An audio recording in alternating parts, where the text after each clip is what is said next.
Mornings are better with a warm beverage, even for Latter-day Saints. Meet Postum, the ideal coffee alternative and proud sponsor of This Week in Mormons podcast.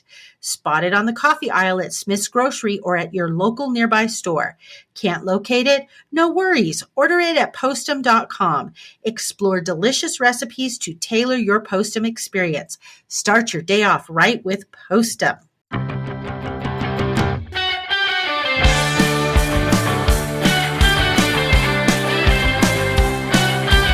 Welcome to This Week in Mormons, the Taffy edition. This is your host, Tiffany Hales, and I am here tonight with Sarah Jorgensen. Sarah, say hi to our listeners. Hello, hello.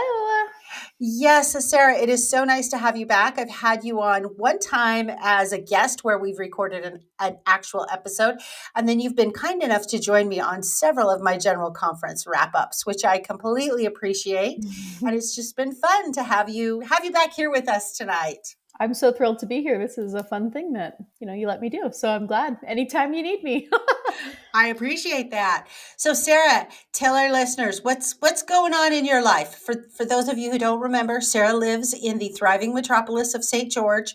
She's literally spitting distance from the Red Cliffs Temple. That is true. What is happening? It was the last day of school yesterday. So today is our first official day of summer. And, my kids have been running around all day. Last night, our neighborhood had their annual last day of school party where we got like those giant foam cannon things, and the kids just ran through the foam at the neighborhood park, and there are food trucks. And so today was like a slow recovery day from all of the shenanigans of the last day of school. So. Oh, that sounds like so much fun. I've never heard of those foam cannons that shoot foam. That actually sounds like a lot of fun. It is fun. We did it like we have a big grass area in the middle of the neighborhood. So everybody congregates together, and there's probably like 75, 80 kids in our neighborhood, just probably in elementary school up to, I don't know.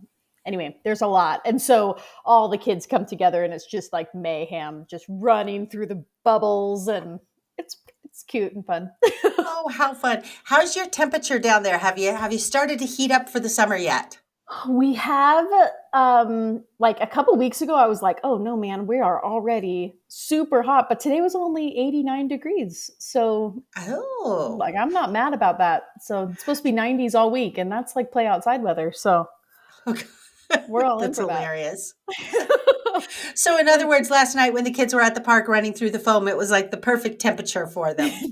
Yeah, it was great because it wasn't cold. One year we had a storm on the last day of school, and it was like a disaster. It was raining, and the bubbles wouldn't stay bubbly, and it was just like, not it. This is not summer. We didn't do it right. Yeah. So. Well, it's been cold up here in Idaho. We've had a slow start to summer. We had a nice Mother's Day weekend where we hit some 80s, and we haven't seen 80s since then. It's been in the 60s. So that is cold. Okay. Yeah, and expected you can storms come down overnight. And visit me. It's fine. I need to do that before it gets to be 100 degrees. Yeah, you do. That's true because it's not lovely. All right. Well, with me, oh my gosh, I'm just in the throngs of some massive litigation right now. So I've literally had like depositions every week for 4 weeks in a row. I mean, not every day, but a lot of depositions. And so I'm feeling like the deposition queen here lately. So you're winning. Hello. I don't know if I'm winning so much. The gentleman I deposed yesterday spent 4 hours mansplaining me. So that was all sorts of fun. You're like, hello, I get it. Thank you. Well, I'm deposing him. There's really nothing I can do but just sit and nod my head and go, yeah, I know you think I'm stupid, but guess what? I'm really not. So I feel like that'll probably come out at trial. There you go. There's always a time. Exactly. Say what needs to be said. I love it. Exactly. It also made me go, you have just told me what kind of a juror I want on my jury. Yep. By your attitude and your behavior. So anyway, But my ward has kind of a fun activity coming up this Wednesday. We are going to do a family history activity. So, for young men, young women's, and this is a ward activity on a young men, young women's night. They've invited the whole ward. They're asking for people to send their baby pictures into a member on the family history committee. I think she's going to like put them on a poster, and then you have to try and guess whose baby picture that is, which always sucks for me because let me tell you, I do not look any different than I did when I was a baby. Like it is a dead giveaway. The A only little thing bit. it looks like is, oh, she's older and has more wrinkles. And her I hair was a little mean, bit more blonde. that's so cute. But I'll send my baby picture in anyway. And then they're asking people to bring a treat to share or some sort of food item that's kind of like a family recipe and bring the recipe to share the recipe.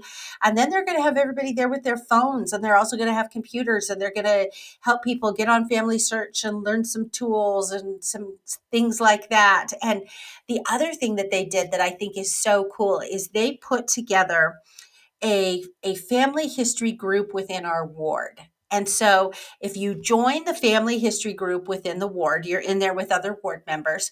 And I have a good friend of mine in the ward, and she is single. So as far as temple ordinances go, she can do all the female ones, but she can't do the male ones. And so she can put her cards into the family group thing for our ward, put the mail cards in there, and then any male member of our ward who is going to the temple can snag that card and do that card for her at the temple. And so I just thought, wow, that is such a neat thing that the church has put together. And so I think they're going to Yeah. talk a little bit about that and why you need to join the family history group that we have going on electronically in our ward. That's a cool, like, unifying thing that we are all working together to help each other here and, on the other side of the veil, but like our people here, we can help Yeah, too. Just a cool thing to, I don't know, exactly. be unified and like sewn together in that way. Well, and one of the things that we were talking about when we were talking about this is we are a ward family. And so, I mean, not only with your immediate family do you help out those family members, but with your ward family, you help out those family members. And I was actually so excited about it because I I admittedly like finding cards and names. I don't have a clue how to do that. And I'm like seventh or eighth generation LDS on both sides of my family. So much of it has been done. But I really like being able to take a family name to the temple when I go to the temple. And Yeah. so that's a thing that excites me is I can take a family name. I don't have to do a temple name. I can take a family name for somebody who is in my ward family and help them unite their family. And I just think that's cool. Well, and also it like brings you guys like here together. Like I've been keeping track of all the names that I've done temple work for since our new temple was just dedicated, and so I have like this list in my little scripture room that like of all the women that I've gone to the temple for, and I feel like this like sense of like, oh, I'm not alone doing this. Like I have something hard to do. Let's go. Like we work together, and I think Yeah. it's cool that like the person who put the name in the group that needs the help Yeah. and the service for her family is like part of that also. Like we're all together Yeah. and we all are working through the hard stuff. I don't know. I think that's really neat. Yeah, it is. It's really neat. So that's kind of what's going on in my life is that's coming up this Wednesday. So next Friday, Ariane and I are going to record our twin sisters. And so maybe I'll give a little return and report next Friday about how this activity went. Yeah, I want to hear all about it. That's cool. All right. Well, we are here tonight to do some news. So are you ready? Should we jump into some news and talk about what has happened in the last 7 days in the world of members of the Church of Jesus Christ of Latter-day Saints? Yes, it feels like there was a lot of things that happened. Did it feel like that? There, it, Like a it lot of does. That we had it's we had like, a whoa. lot of stories. So I've been Yeah. trying to be better about updating the Facebook group I because noticed that. literally I'm on Facebook every day, and so I thought, well, why don't I just start plugging stories in because I see these stories elsewhere. So this week I started plugging stories in, and it made my prep for tonight really easy because I was like, oh, look at all the stories I posted this week. Yeah, because you already had like a list. I think that's great. Exactly. Our first story is just devastating. There was a senior missionary couple who are from San Antonio, Texas, Paul and Mary Harden. They were full time missionaries in California, right? Yes, they serving were, I in think, in California. the Fresno County, California. So that area. And they were hit at a stoplight, and they both tragically died from their injuries. The sister passed first, and then soon after, her husband also passed away. I Yeah. just can't really imagine losing a missionary of any age in something like this. It's just seems too sad. Yeah. I don't Yeah. know. I don't know how to spin it nicely. It's just devastating. It really is. Obviously, more so for the family than anything else. My Yeah. first thought when I read about this, so you're right, it was a rear end accident. A guy hit them at a high rate of speed. The police believe he was impaired, so likely an intoxicated driver. And so she died immediately. He had some injuries. They took him to the hospital. He was in critical condition and he passed away about 2, 3 days later.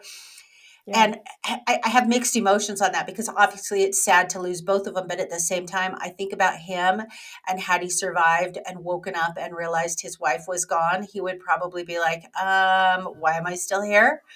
So Totally. in There that is regard, some peace in that. Yeah, that they they got to go served their mission together. together and they finished their mission together. So that's kind Yeah, of cool. that But is. yeah, Yeah. prayers to their family, to their kids and grandchildren because And they're their ward, just like we were and just yeah, talking about, like, I mean, we all send these people out. We're all watching them, and you know what I mean, wishing for yeah. their, well-being, and that's just a hard. That's just, I don't know. I don't know how you. It just seems so sad to lose somebody in that tragic way. It is. So, anyway, but like I said, we at least all have an understanding of our purpose here and what it's all Yeah. about. So, Yeah. Yep. you have to just keep an internal perspective. As President Nelson says, you got to think celestial. Yep. And they were doing good on their way. I mean, like they were living a Exactly. life that, has to have meaning in the next life. So I don't know. I went to actually a funeral this week, and they said in the funeral that this man who passed away accepted a new assignment in heaven. Yeah, And I was like, oh, I kind of like, I mean, this is sad, but I kind of like thinking that way too. You know what I mean? That like, it's just the next thing he has to do. And then we'll all get there and do our next thing too. So maybe that's exactly. a good way to think about it. Our next story is Bishop Caussé spoke about 4 pioneer values that contribute to our stewardship over this earth. The 4 were caring for the natural environment, serving one another, promoting education, and being peacemakers.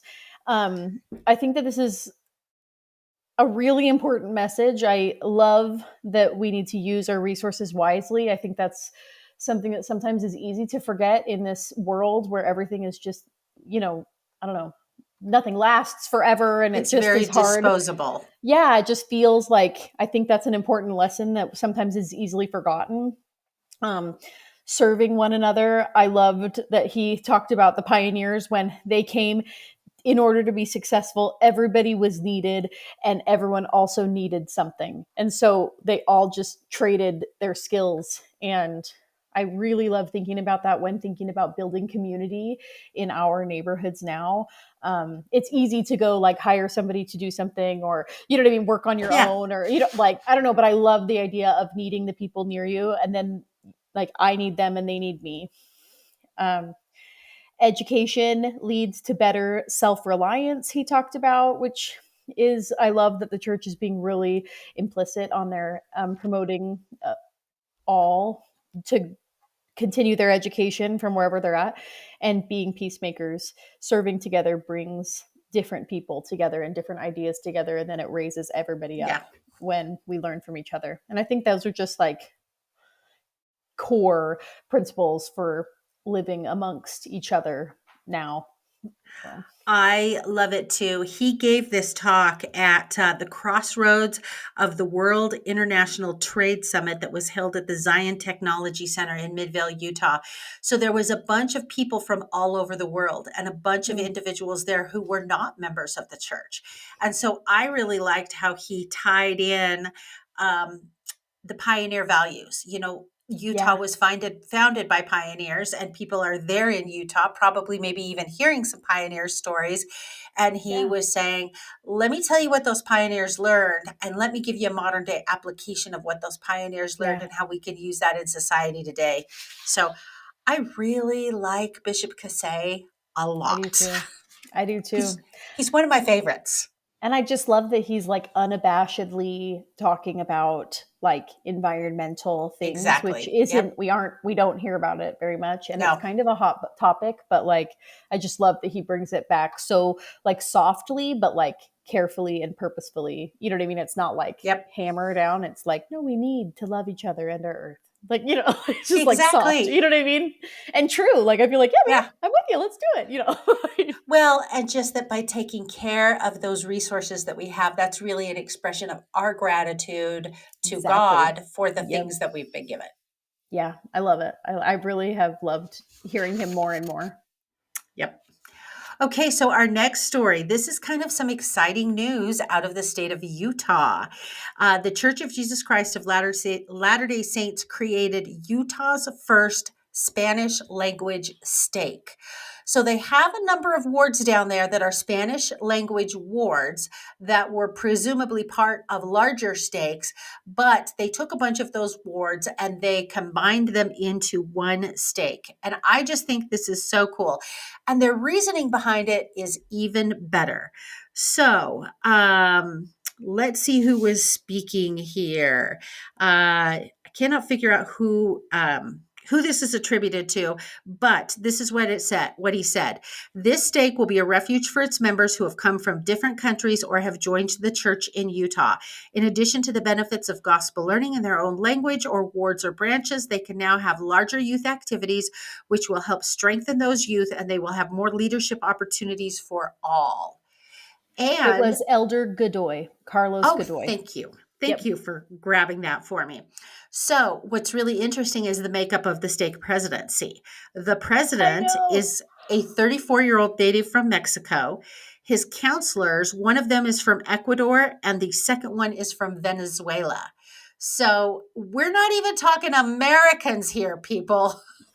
Also, can we just Which talk about 34 years old as a stake president in Utah? Like, that I can't is even imagine. wild. Oh Exactly. my gosh. Exactly. So, did you hear? Are these wards not, they're not connected geographically, right? They're just like Spanish words from different areas, and then they all are now in their own stake, or is it a geographic area? I don't know because the article didn't say. I Hmm. would assume they tried to keep them maybe in some geographic location, but they may not be touching each other like typical wards and typical Right. stakes do. Because I mean, it would be really unrealistic to have, a ward up in Ogden and then another ward down in Provo that's all part of the same stake. Right. It has to be somewhere, something close. I just wondered if it Ex- was like an area that was all predominantly Spanish speaking, or if they were kind of pulling from different areas. So, Yeah, I'm not really sure. My guess would be they're probably pulling from different areas, but they're within a reasonable geographic distance of each other to make it workable. yeah. But one of the things, there were a couple of really big reasons why they wanted to do this. They decided that a Spanish language stake would be beneficial for three reasons. First of all, it would create opportunities for leadership development.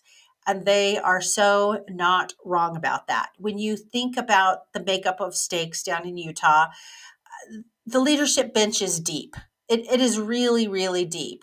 And so to be able to have a Spanish stake that has all of these individuals that primarily speak Spanish, grew up in Spanish speaking countries, Yeah. Native they are speakers. going Yeah. to, yeah, native speakers, they're going to get to have that experience of being a leader of people who are dealing with a lot of the same issues and a lot of the same cultural things and at the same time, those people can look to their stake presidency and have their image reflected back. And I think that Yeah. that's important.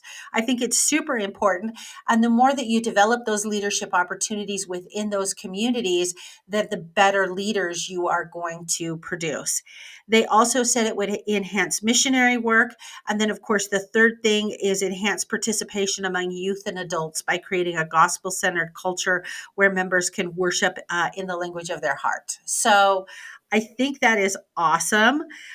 The other thing that I really liked in this article is they said ultimately the church's goal is not to have English wards and stakes and Spanish wards and stakes.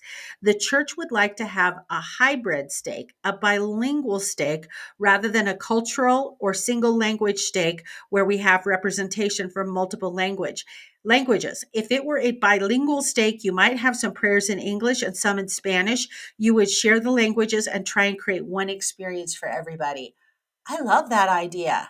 That's a neat idea. And I think that that's probably really easily modeled from a church perspective. We have so many languages, so Yeah. many, like, I think that if they really are interested in doing that, there's a lot of ways that they could easily like lead out in that Yes. purpose. Like at Yes. conference, remember when we had those, like that one time there were like the talks that were in the other native Yes. languages? Like what if they just had prayers every time, or like, Yeah. or talks, you know what I mean? Or songs or anything that's like, expressed in another language that like we have to read the translation of Exactly. instead of the other way around. Exactly. I will be really curious. By the time we circle back around to having the TWIM International Edition, this story will be a few weeks old. But I certainly hope that our international hosts will revisit this story because they are going to have a completely different perspective on this than probably you and I do. Yeah, And for so sure. I hope that they revisit this. We needed to cover it this week because it just happened last Sunday, but Right. I would really be interested in hearing their perspective on what they think about this.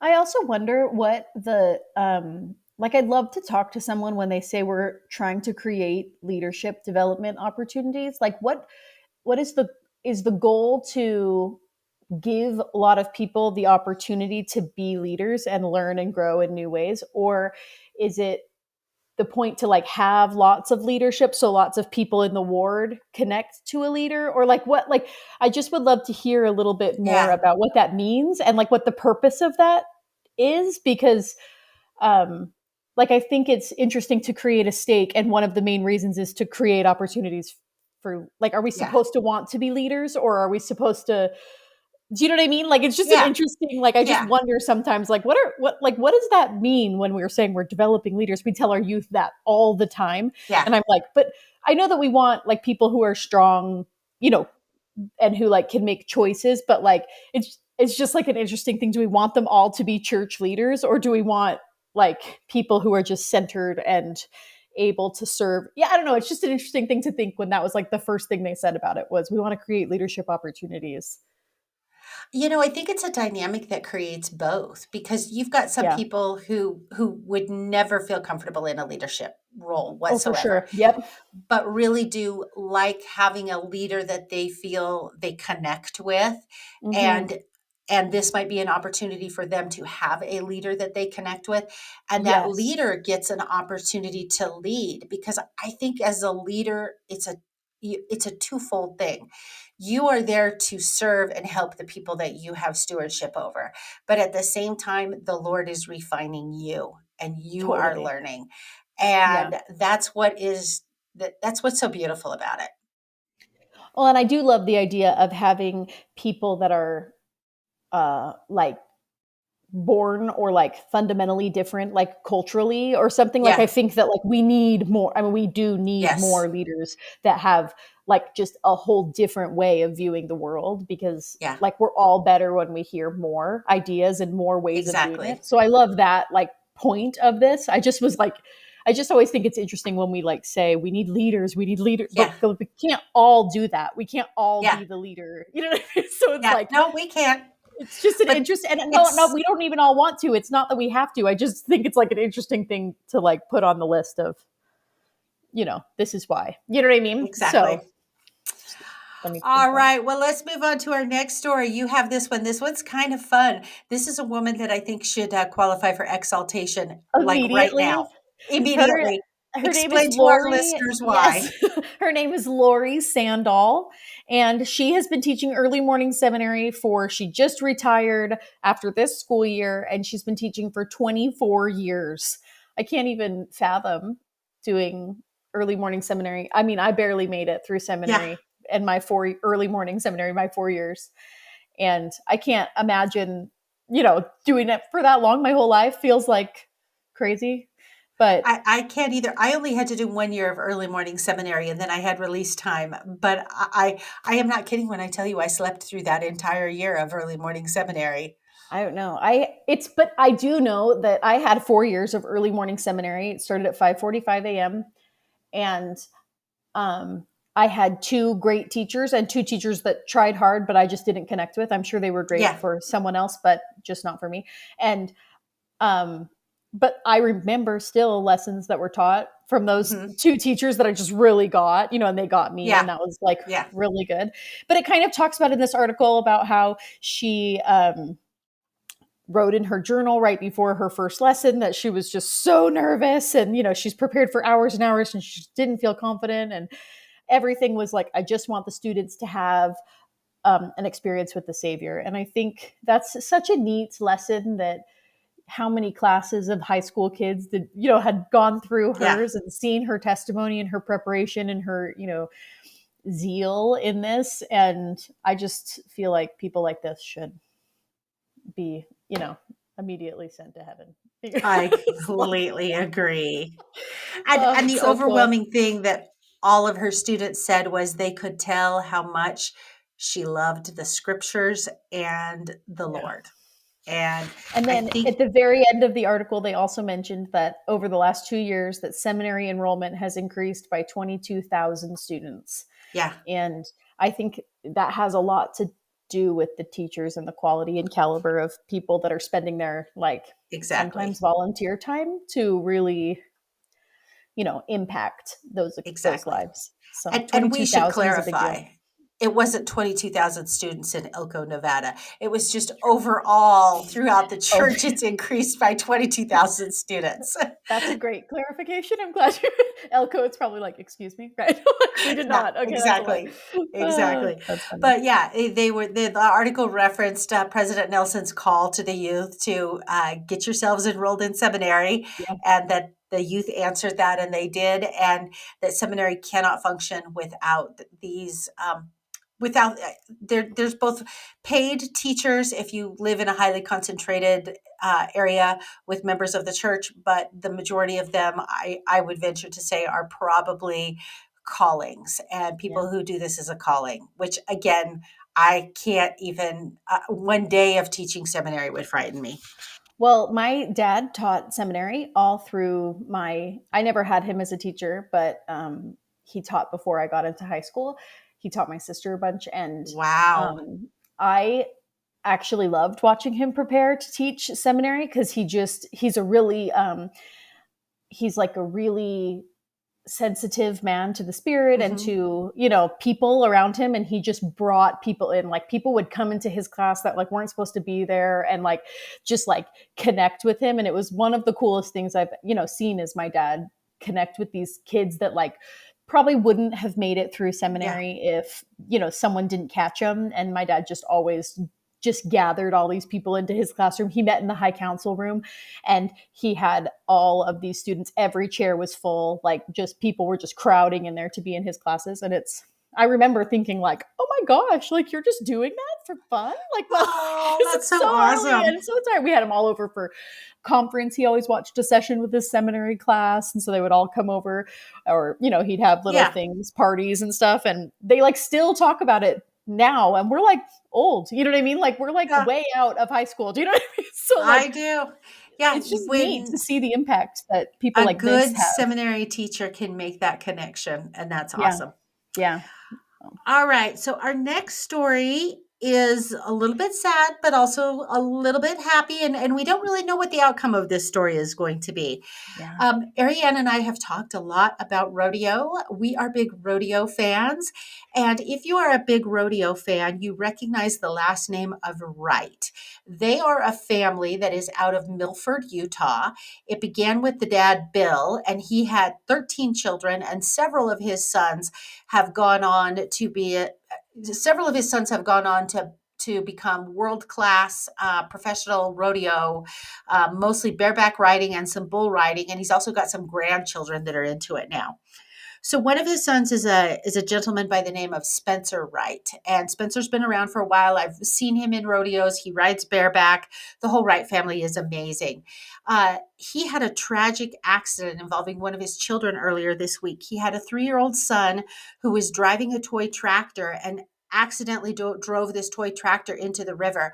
The river was running very fast and he was swept away. They called 911. Emergency services got out there. They were able to locate him. They performed CPR and life-saving measures, but they ultimately flew him from Milford, Utah, up to Primary Children's. When they arrived at Primary Children's, they believed that potentially he was brain dead. And they have been giving some updates on Facebook saying, his heart's beating on its own, but we're not sure if his spirit's still in there. Please send prayers. And so it's kind of just been touch and go. And then just today, this 3-year-old little boy named Levi apparently woke up. And the doctors don't know entirely what this means. They still haven't been able to, fully assess the brain damage. But they told the parents, they said, it's good to be excited about this. This is not a bad thing. So things are still touch and go, but it's just amazing that, he woke up and they saw some signs of life in him. So, hopefully he recovers from this without too much damage. So we're going to send some prayers out to the Wright family. I don't know if I mentioned it, but they are members of the Church of Jesus Christ of Latter-day Saints. So just kind of awesome family and good representatives for our church. Definitely. Yeah. That's got to be so just intense to all of the ups and downs of that kind of an experience. Exactly. Have to be pretty trying. Our next story. I was going to say, we're moving on to a section. We have a sports section. Oh, yes. I got a number of sports stories this week, so I lumped them all into a sports section. Perfect. So we're going to transition from just kind of general news stuff into sports. And then after that, we're going to transition into BYU stories because I got a lot of BYU stories. Got to do it all. I like it. So lead off with our first sports story, Sarah. Yes, I'm worried that I'm out of order, but the BYU soccer coach, Jennifer Rockwood, there was an article in the Deseret News about her team and what an effect missionary service has on the soccer team at BYU. And they said that it always brings like this dilemma in women's sports because they're a little bit older when they go on their mission. So they come and play a year or two and then, they leave and then they come back. And it's just this like it's just a different dynamic than another school might have. But she says that return missionaries always bring a sense of stability and maturity to the team and a sense like a leadership role. That's a big deal. And she just talked about watching one of her players, Ashley Hatch, grow up and go on a mission and come back and then see the new influence she had on the team and what stabilizing role she played for the incoming soccer players. And I do think that's something that's really cool about BYU sports is like they can know these people for 2 extra years or a year and a half in the girls' way. But yeah. I just think it's like, I don't know, it's such an interesting dynamic that no other sports team is really dealing with. You know what I mean? I don't know. I think it's a new thing. It really is. Well, and Ashley Hatch has a podcast called Ditto, and she had gone on Ashley Hatch's podcast. And so this is a summary of her podcast with Ashley. So she's talking about Ashley.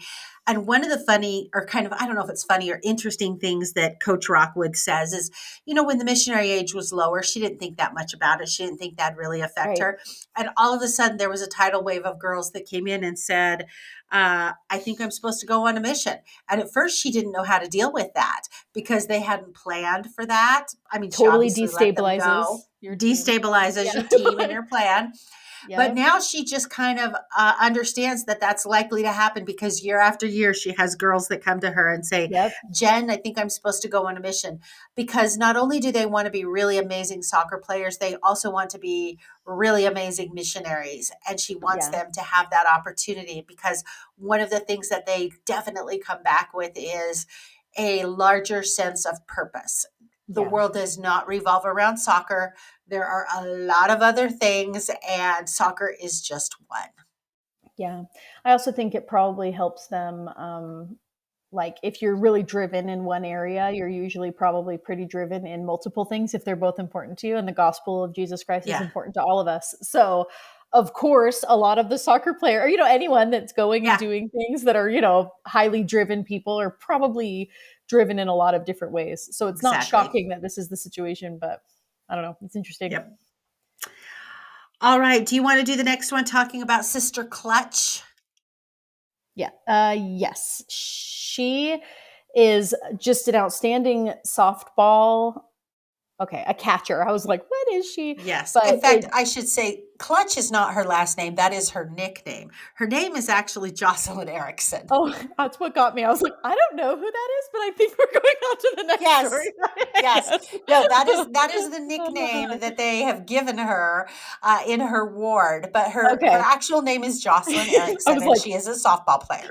I love it, love it. She was named the 2024 Southeastern Conference Player of the Year, and she just like talks about some of the home runs that she hit, and just in this last game that kind of clinched this big victory. And they're still in the playoffs, but it's just so cool that she's the one that's kind of leading this team to this Yeah. victory in this high ranking. They're going to host Baylor University in the super Tonight, regionals. Oh, I tonight. believe. Yeah. Yep. Yes. Friday, May Well, 24th. and You're right.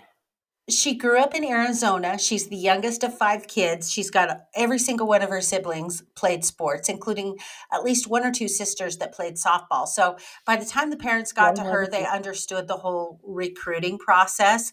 And she Oh, originally went to Oklahoma and played her freshman year at Oklahoma. Oklahoma did really well. In fact, I believe they won the national championship. But she kind of felt like, I'm not supposed to be here. I'm supposed to be somewhere else. So she put herself into the transfer portal. She's at the number wow. one school for softball. She's praying about it and she's like, yeah, I don't think I'm supposed to stay here. And she puts herself into the transfer portal. Oh, also, what's really interesting is she received um, college recruits started talking to her when she was in sixth grade. And her first scholarship offer came from BYU when she was in seventh grade. I have a Anyway, sixth so grader, and that's wild. Okay, I eh, have eh, one of those upstairs, and I can't. exactly. What? Anyway, so she gets recruited by Florida. And so Florida decides to woo her. And Florida is very smart. They figure out that she is a member of the Church of Jesus Christ of Latter-day Saints. And they figure, ooh, we better find some locals and get her tied to the community. Mm, So the coach or whoever the recruiter was for the University of Florida went to the local institute and at the Gainesville, Florida Institute of Religion. He connected with some local church members and said, "Hey, I'm recruiting this girl. Can you come and help a brother out? Because I I don't think love he the was like. a member." He knows where to go. Okay, like Exactly, tell him that it's exactly. that much of a community. Oh, it's Exactly. funny. So anyway, so she ended up selecting the University of Florida, and she's just been an outstanding example of a good, solid member of the Church of Jesus Christ of Latter-day Saints down there. She got picked this summer to go play on Team USA softball in Japan. There's no indication yet that she's going to be on the Olympic team this year, but if she has this kind of skill and talent, I Yeah, think in 2028 we could very well see her potentially on an Olympic softball team, which would be very cool. so cool. I like that she said the only way you really grow is when you're outside of your comfort zone. So I took the leap of faith. I'm like, ugh, it's like Yeah. true. So I like when people do that. Okay. I'm not very good at doing that, but I like when other people. I know I'm not very good at that either. Oh. Okay, speaking of Olympics, our next story is about an Olympic athlete. And I've talked about him before. In fact, I talked about him when they did the Olympic trials because he and his running buddy finished 1 and 2. And so both of them have qualified for the Olympics, and they're both members of the church. This gentleman is a gentleman by the name of Clayton Young. And the reason that there's a new story about him, is he and his wife did a podcast with Morgan Jones for LDS Living on All In. And if you haven't subscribed to the All In podcast, I completely recommend that you do. She does amazing interviews. So she interviewed both Clayton and his wife, Ashley. And his wife, Ashley, has this totally fascinating Instagram account. Her Instagram account is called Feed Your Runner because she's got this husband who is running about 120 miles a week. And so she has got to figure out what to feed him. She doesn't want to feed him junk food, but just keeping, a balance between the carbs and the protein. And how do you feed somebody who is, really that kind of an elite athlete? So her Instagram account is kind of fun to follow too. Anyway, one of the things that he talks about in this particular podcast is he talks about, and I'm probably going to murder how you pronounce this, but the mundanity of excellence. And what this means is doing the same thing, the same mundane things over and over and over again every day. And that brings excellence. And the article says Clayton believes that as we steadily take small steps in all areas of our life, from careers to relationships, we can achieve excellence. The more you focus on the mundane process, the more excellent the outcome will be. And I just thought, wow, that is so applicable to every single one of us in our life, because how often are you just like, really, I have to do this mundane thing again? I know. It's interesting because sometimes I think it helps me to think that I am the rule, not the exception, which I think is the same idea, like, no, this is just, I can't be the exception every time that like, oh, I just, Yeah, I'll do whatever I want. I have to have rules in place and I have to live the mundane life a lot. And then that's what brings the beauty in the moments where you're, you know what I mean, outside of that. exactly. And So he says consistent competence equals eventual excellence. And so I like that too. A lot of things that they also talk about in the podcast is they just talk about, daily how they navigate their lives together, because they have 2 kids, uh, and uh, she had a miscarriage around the same time that he ended up having to have some knee surgery. And it was kind of amazing that how quickly he was able to come back from his knee surgery, and the things that they learned from these really low lows that they were then able to take and apply. And they can look back a year later and they can go, wow, how much have we grown and progressed in this last year? So I think that he will be very fun to watch in the Olympics.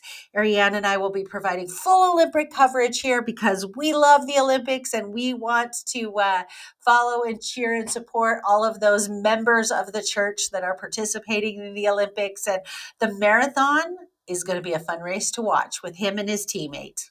does the church come out and say, like, I mean, I'm sure that it's easy to find the athletes from the United States. You know what I mean? Are there other, Yes. do they come out and say, like, if they're representing a different country, that they're still members of the church? Do we know that?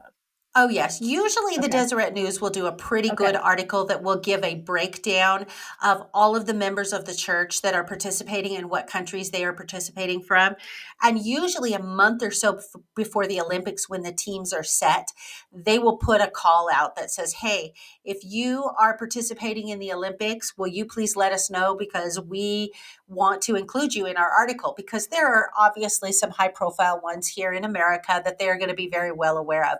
But in some of those smaller countries, they may not be aware of those individuals. And so they kind of put that call out, let us know so that, we can cover you and follow you. And so Or I some of the suspect lower profile yes, events, like, you know what I events, mean? Maybe like exactly. a shot putter or something. You know what I Yeah, mean? That's not quite as big as yeah, the marathon or whatever, like not as exactly. much time. As prestigious. Yeah, whatever. So, I mean, or still a like member of the insane water amount of polo work. I team. know. Like, I'm not like, there's no, I'm not an Olympian. There's no way. They're all just incredible athletes. I just wondered how we keep track of all of that. So I'm glad Yep, they did that article. That's generally what I have seen in the past. Okay, Perfect. our last sports article before we move on to BYU stories. Yes. Bryce Harper, as many of you know, he is a baseball player for the Philadelphia Phillies. And so this is just a totally cute story. It is prom season right now. Actually, at least in Idaho, prom season has pretty much passed, probably likewise in St. George. But Yeah. the East Coast, they tend to stay in school a little bit longer through June because I think they usually start after Labor Day. So he lives in Philadelphia, obviously, because he plays for the Phillies. And so one of his neighbors, teenage boy by the name of Jake Portatello, decides, hey, I really want to have a memorable prom proposal to this girl that I want to ask to prom. And so Bryce Harper lives in his neighborhood. So he just goes knocking on Bryce Harper's door. I Bryce can't. Harper It's so cute. answers the door. Hi, man. Yeah, exactly. It makes me laugh. So Oh, he tells Bryce, he's like, yeah, I really want to ask this girl to prom. Will you help me? And so at first Bryce Harper is like, yeah, give me your email. We'll coordinate it. And then Bryce says, well, better yet, why don't we just go do it right now? And so that's so they cute. just on the fly go over to this girl's house, and this guy enlists Bryce Harper's help to ask this girl to prom. And the funniest thing is this girl is so excited about seeing Bryce Harper, and she's like, you're the GOAT. You're the greatest of all time. She's totally hugging Bryce Harper, not the guy who's asking her to prom. I mean, if you can't be the guy you're hugging, it's best to be the guy that brought the guy you're hugging. You know what I Exactly. mean? Exactly. So I just thought, you know what? That is just really sweet of Bryce Harper to do that. And, good press for good deeds. And Yeah. sometimes we don't always see that with professional athletes. So, Brother Harper, good for I you. just love the knock on the door. Like, hey Yeah, man, will you help me? Okay, cool. Let's go. I could just be like, whoa, okay. So funny. exactly. Oh, that's All funny. right. So let's move on to some of our BYU stories. Okay, this first story from BYU, I was completely and utterly fascinated by. So, BYU has it's called BYU's Counseling and Psychological Services, or they call it their CAPS program. They have a whole department down there for counseling. You can go in, meet with counselors, work on mental health issues. It is a great program. But they have this thing where they offer this Dungeons and Dragons group therapy program. Now, I have never played Dungeons and Dragons. I've had kids that have played Dungeons and Dragons. I really don't know too much about it. But what this group therapy program does is it allows students to practice being the type of person they want to become through gameplay and discussion on how to improve during each therapy session. And I found this just so fascinating. So, the group therapy typically has like between 5 and 9 patients and the therapist. And so they have the students create this fantasy world, and they have the students create these characters in this fantasy world. And they try and have the students create characters that emulate how the students want to be. If they're struggling with anxiety or something like that, then they have this bold, strong character, or whatever it is the student is struggling with, that they have them create this fantasy character, and then they play this game for half the session, and then they talk about it afterwards. And I thought, wow, what a really kind of novel and unique approach to therapy. I'd never heard of anything like that before. I love that What, they're using something that's like in their life too, like part of, you know what I mean? They obviously are interested in Dungeons and Dragons or have some kind of, frame of mind that can hold that. yes. And I love that they're using something that someone's familiar with to actually help their mental health and wellness. Exactly. So the therapy groups run each semester and they last for 12 to 15 weeks. And it's said that they're seeing kind of amazing results and that the kids are really liking this, that they really get into their characters, they feel safe, and it commits them to even try harder in therapy. And I thought, wow, that is awesome. So they say that this therapy can help address anxiety, perfectionism, obsessive compulsive disorder, depression, stress, Wow, and more. that's So cool. yeah, super cool. So good for BYU. All right, talk about our next BYU story. The next story is critically important to all. Yes. It's about parking tickets at BYU. And who has not Um, had a parking ticket at BYU? I mean, I have never had a parking ticket at BYU, but like, I'm just kidding. I only lived there for like 2 months in the summer one time. So I'm, So probably you didn't give yourself enough opportunity. I was there for exactly. 7 years. Yes, yes, Trust yes. me. I'm not saying I it's not a thing. I just never experienced it. I'm just inexperienced. okay. But it just is this article. I'm sure it's to remind or encourage people to pay their parking tickets, because the whole article is talking about how they can it, these things will stay on your record and they can go to collections and damage your credit in the future, and it's a big deal, and we really need you to pay your tickets so that the ramifications don't follow you long term. Well, the other thing that I thought was fascinating that in this article is if you apply for any sort of a federal job, they do a Oh yeah. background check. And that background check includes calling your college and university and finding out how many parking tickets did you get? Because if you are flagrantly violating the parking laws, they want to know Yeah. that, even if you've paid your tickets. And B, Yeah. do you have unpaid tickets? I think it's interesting that, like, I mean, I didn't know that jobs do that, but I think that's interesting. Like, it does tell you something about someone if they're just parking wherever the heck they want and they're just doing, you know what I mean? Like, not paying the fines or even paying them, but still continuing to do this. It does tell you something about the personality or the, mind of the person. So I did think that was an interesting little, like, oh, also, like, this is not just a Yes. Provo thing. Okay, please. I felt like it was like a pleading article, like, please pay your Yes. tickets. Pay your tickets. Yeah. So Okay, our last BYU story. This is breaking news. Breaking news wildly. here, folks.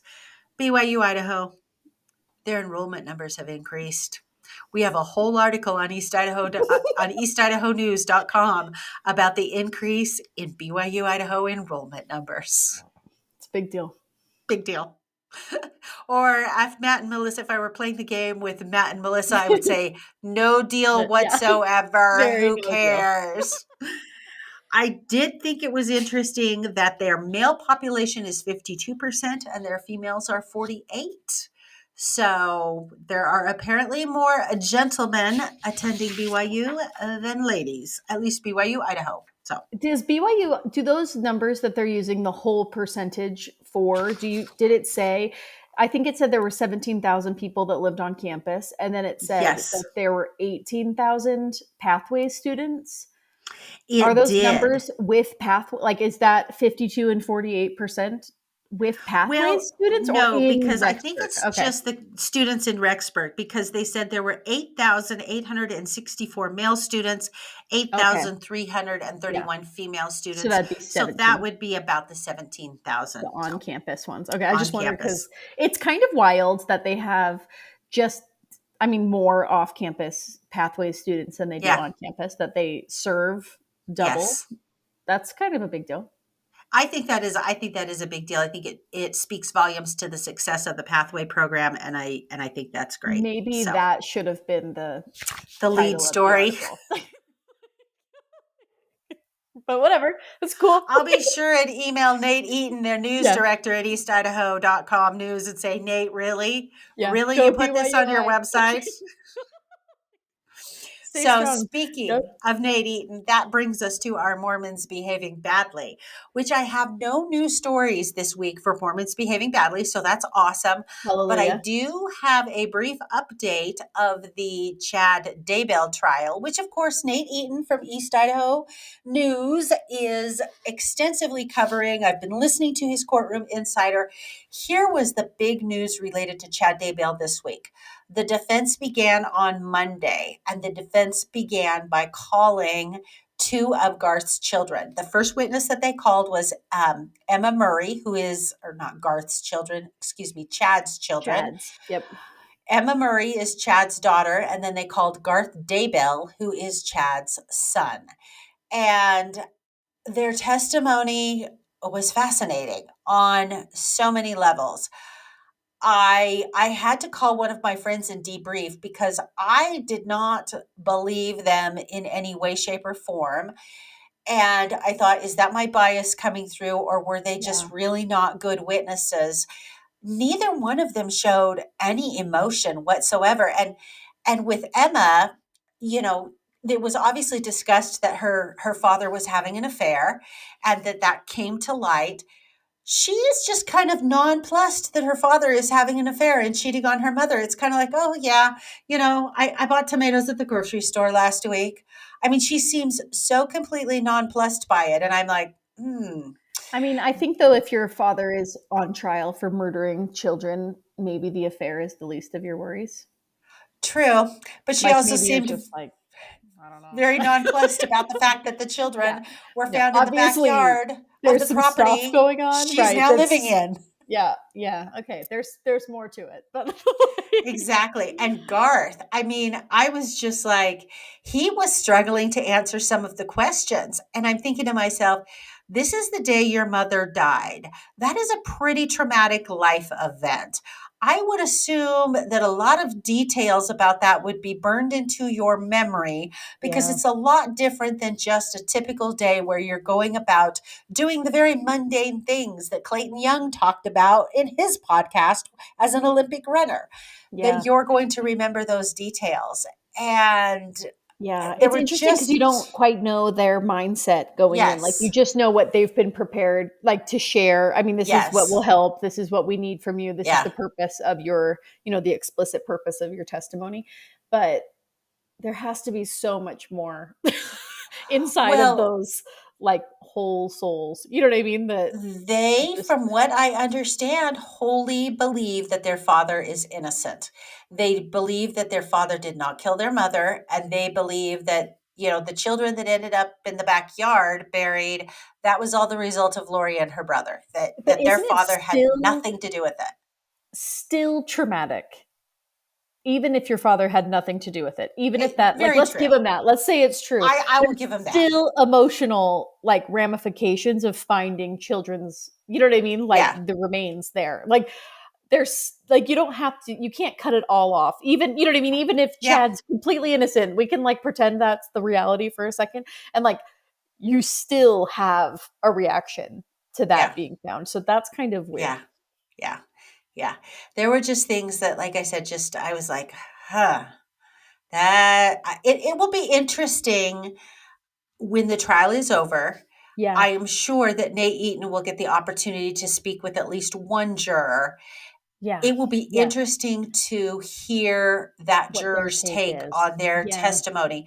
Nate Eaton did an interview last week with one of the jurors who was actually a young mother on Lori's trial. And it took her a year before she was willing to speak with Nate. And she's been coming to the court every single day during Chad's trial. And finally, after about 6 weeks of Chad's trial, she told Nate, she said, I'm ready to talk to you if you'd like to interview me. And so he did an interview with her. And I would encourage you, if you haven't listened to it, to get on to eastidahonews.com and listen to that interview because it was totally fascinating. She really was the perfect juror. She had moved to the Boise area within less than 2 years before this case went to trial.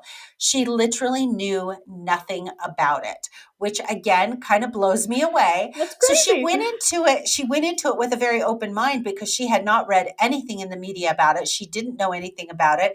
And so she was really able to share her honest impressions of learning these things for the first time in the courtroom. And she also shared her impressions about, you know, questions that she had when she was going through the process that weren't answered in the courtroom, that Mm, subsequently after the verdict came out she was able to go research and learn. And she talks about all of the internet sleuthing that she did on this case after the verdict came out to fill in a lot of those questions that she had.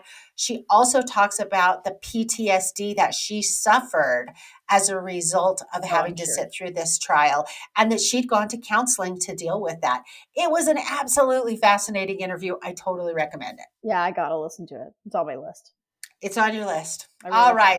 can. Well, before we move on to favorite things, I need to give a shout out tonight to our sponsor, which is Postum.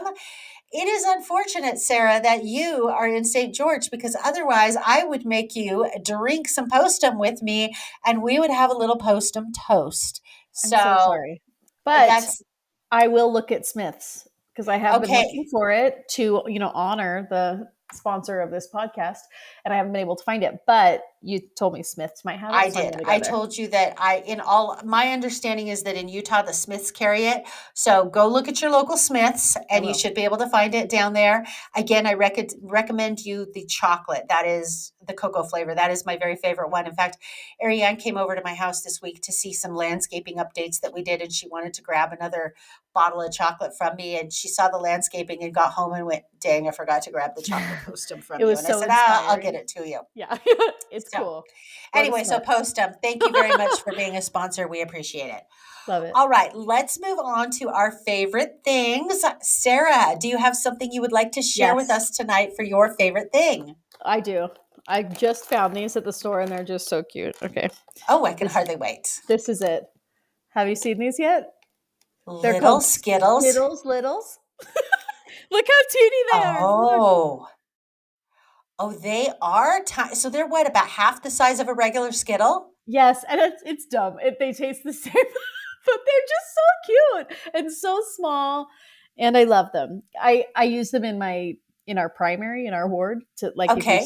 because we have a few kids that are just like a little bit all over the place, and they help them stay in their seat, and they're so teeny tiny that no one can get mad that you're sugaring them up too much. You know what I mean? I They're so love teeny. that. Okay, I'm going to have to go look for those. I shared a couple months ago the M&M peanut butter minis that are really tiny, that are yummy. That's why I bought these, because I was like, I heard the little peanut butter ones were so good. I'm going to try the Skittles Littles. Anyway, they're so teeny. And so Okay, cute. well, I'm going to have to look for them.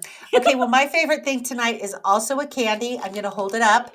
It is the Twix cookie dough, if you can see that. Oh. Now, let me tell you about the Twix cookie dough and how I got turned on to this. I never tried the cookie dough before. I had seen it. I was down in Utah at my daughter's college graduation. She graduated from Utah State University at the beginning of the month with an aviation degree. Shout Go out to Lauren. Aggies. Yes. And one of the things I always do when I go to Logan is there is a store there. It used to be called Logan Outlet. That's what it was called when she first went there. But now it's called Big Deal Outlet, and they have them all throughout Utah.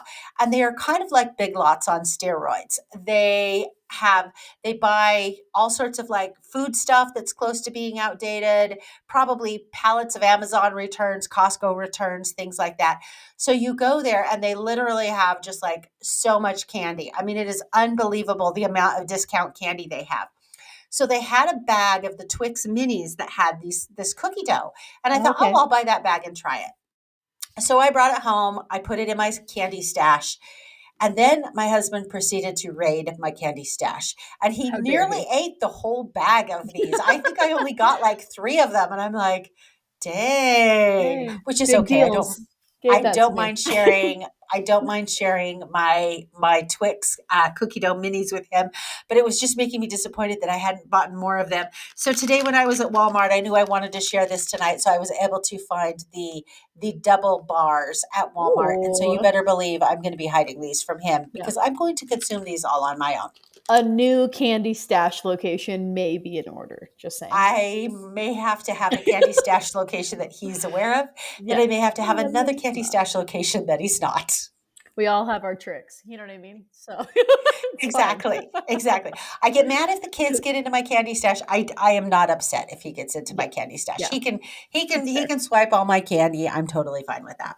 That's what partnership is all about. So That is exactly what partnership is all about. So I don't want anybody to think I'm dissing on him for taking my Twix. I'm like, No I'm a way. big girl. I could go out and find more Twix. Of course you can. I believe in you.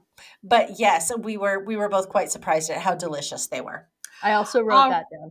So, I'll follow up with Okay. my favorite thing again. Okay, fair enough. All right. Well, I think that about wraps it up for us tonight. Sarah, will you stick around for our Patreon segment? Yes, I will. Okay, because in our Patreon segment, just to tease this to the listeners, there is an article that came out in the Salt Lake Tribune about all of the temple opposition.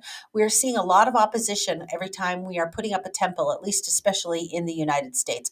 Maybe there's some overseas that we're just not kind of clued into, but lots of opposition. And so we're going to kind of do a deep dive into the Salt Lake Tribune article on the opposition of temples. But before we do that, I want to tell our listeners, if you have any comments, you can reach out at contact@thisweekinmormons.com. You can find us on the Facebook page. I've been really bad. I think the last 2 or 3 times I have not updated the Twin Sisters Instagram account. I'm going to try and get that done tomorrow with my favorite things from our favorite things from tonight, as well as I need to backtrack for a couple of episodes too. So I will get that done so that you all can see them and see the links. And as always, if you really would like to be a supporter, you can reach out and donate a couple bucks a month at Patreon. You will get the exclusive content that we provide to Patreon subscribers, as well as early access. You will get all of these episodes before anybody else does. Kurt drops them to you first, which is awesome. So, Twim Nation, thank you very much. Sarah, it's been a pleasure to have you here tonight. Thanks for joining me. Thanks for having me.